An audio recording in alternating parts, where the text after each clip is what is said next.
চাঁপাইনবাবগঞ্জের সোনা মসজিদ স্থলবন্দর দিয়ে ভারত থেকে আলু ও পেঁয়াজ আমদানি বন্ধ রয়েছে। এরপর থেকে জেলায় আলু ও পেঁয়াজের দাম বেড়ে গেছে।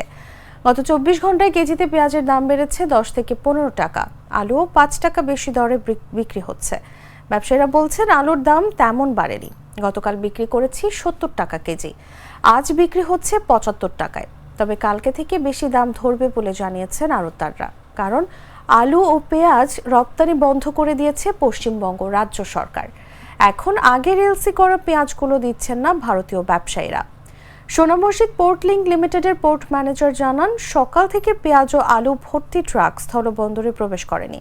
আগামীতে কখন আসবে নিশ্চয়তা দেওয়া যাচ্ছে না।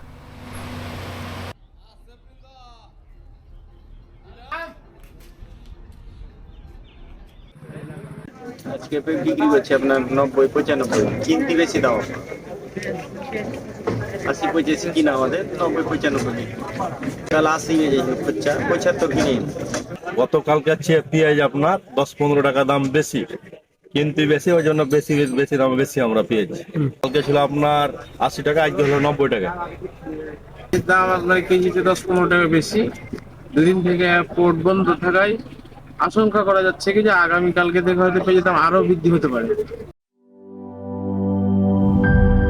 পুচকি পুচকি মশা কামড়ায় করবো আমার চারটি বাট্টি গোল।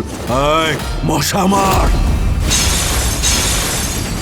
অক্টাগার্ড মশার কয়েল জম এর ডাবল অ্যাকশন ফর্মুলা 2 মিনিটে মশা দূর করে আপনাকে দেয় 12 ঘন্টার সুরক্ষা।